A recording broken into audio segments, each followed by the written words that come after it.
Hey guys, this is probably the most exciting part of all these videos. This is the one week review of the Samsung ATIV Smart PC / 500T 500T1C. I don't remember that offhand. I will by the time the end of this review is over. But this will be a multi-part because of YouTube's restrictions to 15 minutes each. It will be a limitation of 15 minutes of each of these. So I'm going to break these up into 15-minute videos, but it'll all be still part of the same thing, and I'll link it at the end of each video to the next one. So you go in the correct order and everything. So let's go and get started on this thing. Like I showed you before, we have the box that it came in. If you guys didn't see the unboxing of this, go and go over to it. What's wrong with you? I hope you go back to the beginning of this video and click on that link. Otherwise, I will have it at the end of this video too, or in the description if I remember it. So I have the unboxing. That's all the physical components and everything, and like all the charger and the pen tips and everything like that, because this does come with a pin. So I'll get into that later. So there's our box for this thing, the Samsung ATIV's Smart PC, and I'm going backwards on this. I'm sorry. It'll take a little bit of getting used to go the other direction. So we have, withhold some information down there. So we have Windows 8 full operating system, not Windows RT.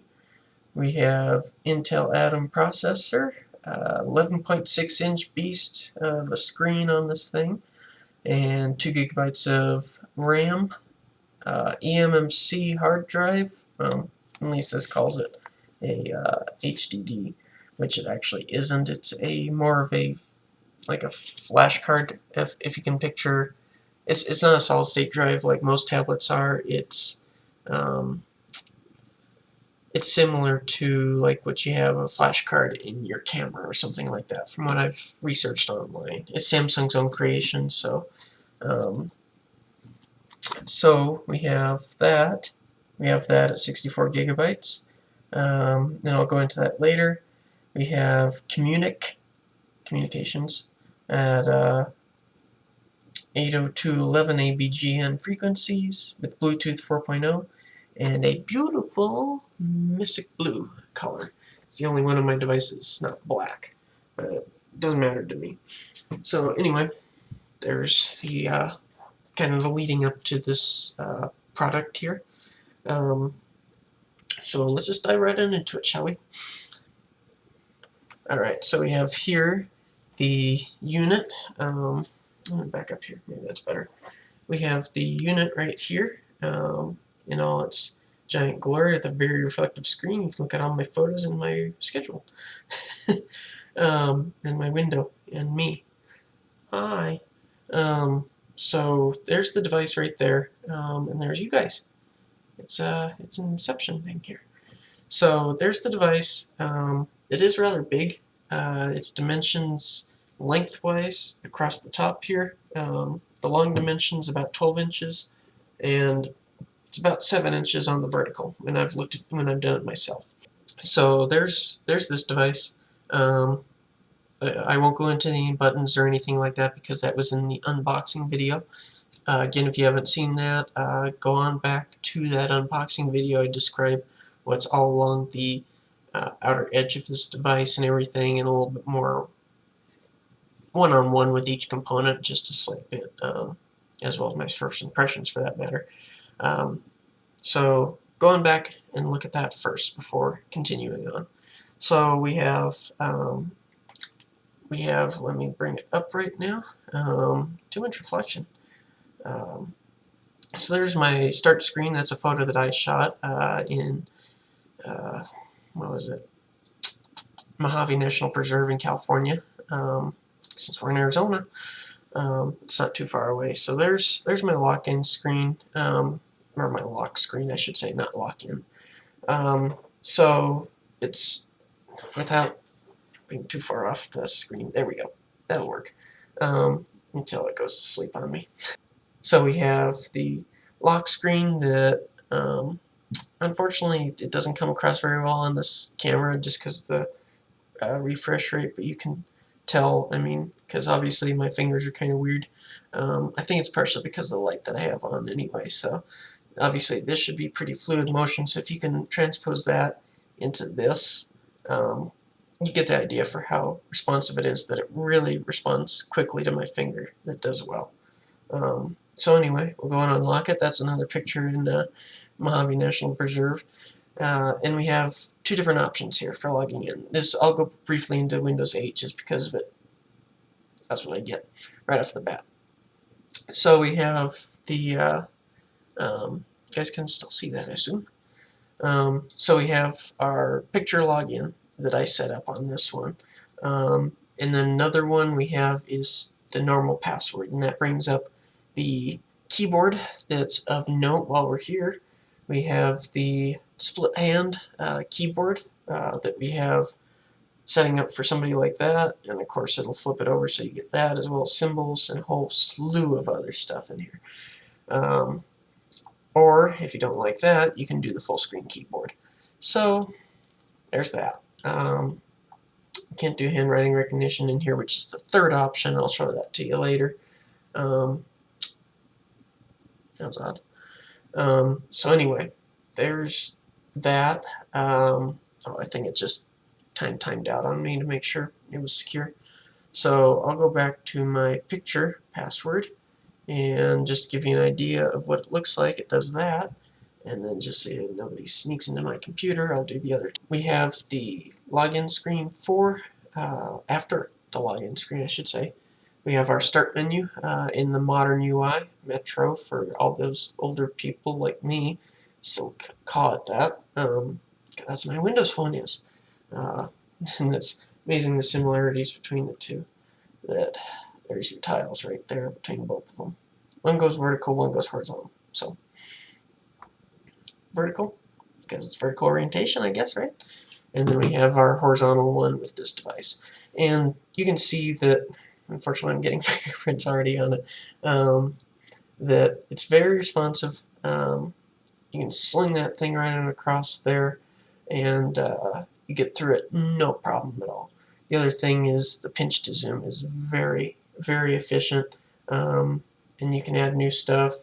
That's a whole nother thing altogether, that how to customize and everything. But some of the things that come with it are these apps that I have right here, so you guys can take a look at it. Because it is manufactured by a third party like Samsung here, it will have some bloatware on it. Like, for example, like Kindle, oops, over here. I'm backwards still. So we have Kindle here, we have Skype that came preloaded, we have Norton down here. Oops. We have Norton down here that I really don't see the purpose of, to be completely honest with you. Yes, it is a Windows machine that may get viruses, but I don't see the purpose because Windows 8 comes with a antivirus already built in. So you do wind up with bloatware on it. It's not too bad, but I'll get into that a little bit later with the hard drive. I'll go ahead and scroll back over to the beginning of it here. Obviously, very responsive system. I'll go and open up my Mail tab. It comes up really quick. This app kind of is a little bit sluggish, but it's because I think of it being Mail app. So there's all my email. Don't be prying eyes, guys. So I have a few different accounts that it'll automatically obviously connect to my Hotmail account here, which is what I have going here. And then otherwise I have my NAU account for the for my Gmail, because that's what we use. So obviously you can link into Gmail and all that stuff, no problem. And then of course accessing any of the accounts and adding accounts you have right on up here. Yeah, come on, focus. So you have those. So anyway, we'll go back, and just to give you an idea how fast it is, that's all the more that it took to shut the program down. That's simple. I really like Windows 8 interface, to be honest. It's a really nice interface. It's intuitive once you get the hang of it. I don't know what to say else about it. Hardware-wise, before I get going into it too fast, it does have an accelerometer that will rotate around in all dimensions. There you go, that way, and that way, and that way, back around to the beginning. So it's very responsive, obviously, that if I do this, and then do this, say, and then rotate it back 180, it's pretty responsive. It's really good processor and graphics chip on this thing, I think. And it just seems to flow. So anyway, and of course it'll work in this orientation by going horizontal and everything, so it rearranges the apps that direction. And I think you can do pinch to zoom. I haven't done it before. Yes, it'll pinch to zoom in that direction. So anyway, most of the time I'll be using it this way anyway. So the other thing was the light sensor that I think it was starting to be fooled earlier. So I'm going to go ahead and cover this over and see.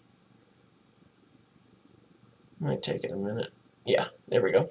So the light sensor works pretty well. It's got a delay to it to make sure that if you're walking through somewhere, or like if you're walking outside with this thing, that extra sunlight or whatever won't. Oops, I moved my fingers. It'll make sure that it doesn't have extra brightness or anything like that anymore than it needs to. It adjusts what you need. So again, pretty responsive. The delay, I think, is something that's pre-built in.